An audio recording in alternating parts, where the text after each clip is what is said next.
வணக்கம் உறவுகளே, எல்லாரும் எப்படி இருக்கீங்க? நல்லா இருக்கீங்களா? நானும் நல்லா இருக்கேங்க. இன்னைக்கு நம்ம பார்க்க போறது சுவையும் ஆரோக்கியமும் நிறைந்த சுண்டைக்காய் தக்காளி சட்னி தாங்க பார்க்க போறோம். இட்லி தோசையோட சாப்பிடும்போது ரொம்பவே டேஸ்ட்டா இருக்கும். வாங்க இந்த சட்னி எப்படி செய்யலாம்னு பார்த்துடலாம். இப்போ ஒரு கடாய் அடுப்பில் வச்சுக்கலாம். இல்லை 2 ஸ்பூனுக்கு மட்டும் எண்ணெய் சேர்த்துக்கலாங்க.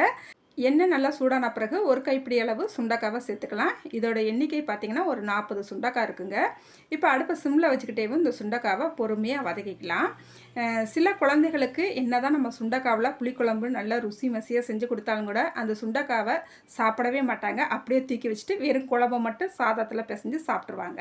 அந்த மாதிரி சாப்பிடாத குழந்தைகளுக்கெல்லாம் இந்த மாதிரி நம்ம அந்த சுண்டைக்காயை வச்சு தக்காளி சட்னியாக செஞ்சு கொடுக்கும் போது இந்த தக்காளி சட்னி சாப்பிடும்போது அந்த சுண்டைக்காய் வாசமும் ஃப்ளேவரும் எதுவுமே வராது. ஆனால் நம்ம அந்த சுண்டைக்காய் சேர்த்துருக்குறோம், ரொம்ப ஹெல்த்தியாக இருக்கும், குழந்தைகளும் விரும்பி சாப்பிடுவாங்க, டேஸ்ட்டும் சூப்பராக இருக்கும். இப்போ சுண்டைக்காவை நல்லா வறுத்து எடுத்துக்கிட்டாச்சு. அதுக்கப்புறமா ஒரு 2 ஸ்பூனுக்கு கருப்பு உளுந்து நான் சேர்த்துருக்குறேன். மிஸ் பண்ணாமல் இந்த சட்னி செய்கிறதுக்கு நீங்கள் கருப்பு உளுந்தை பயன்படுத்துங்க, ரொம்பவே டேஸ்ட்டாக இருக்கும். இப்போ கருப்பு உளுந்தையும் 2 நிமிஷத்துக்கு நல்லா வறுத்துக்கிட்டாச்சு. அதுக்கப்புறமா 3 பெரிய சைஸ் பல்லாரி வெங்காயத்தை நல்லா நீல வாக்கில் கட் பண்ணிவிட்டு சேர்த்துருக்குறேன். இது கூடவே ஒரு 4 பல் பூண்டு சேர்த்துக்கலாம். வெங்காயத்தை நல்லா அடுப்பு சிம்மில் வச்சுக்கிட்டேவும் கண்ணாடி பதம் வர வரைக்கும் நல்லா வதக்கிக்கிறேனுங்க. அதுக்கப்புறமா தான் நம்ம மற்ற பொருட்கள் சேர்த்துக்கிறணும். இப்போ ஓரளவுக்கு வெங்காயத்தை வதக்கிக்கிட்டாச்சு. இப்போ ஒரு கைப்பிடி அளவு கருவேப்பிலை சேர்த்துக்கலாங்க. கருவேப்பிலை சாப்பிட்றதுனால எவ்வளவு பயன்கள் இருக்குன்னு நம்ம எல்லாருக்குமே தெரியும்.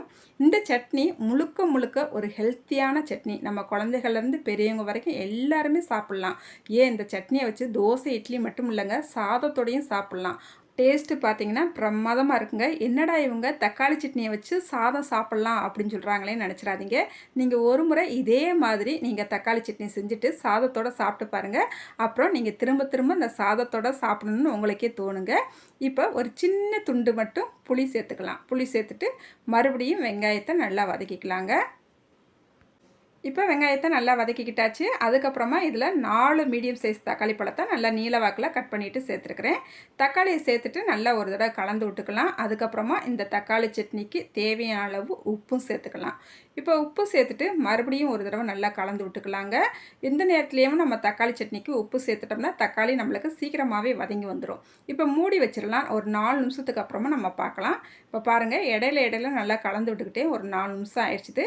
தக்காளி நல்லா ஓரளவுக்கு வெந்து வந்துருக்குது. இப்போ திறந்து வச்சுட்டு 1 நிமிஷத்துக்கு கலந்து விட்டுக்கலாம்.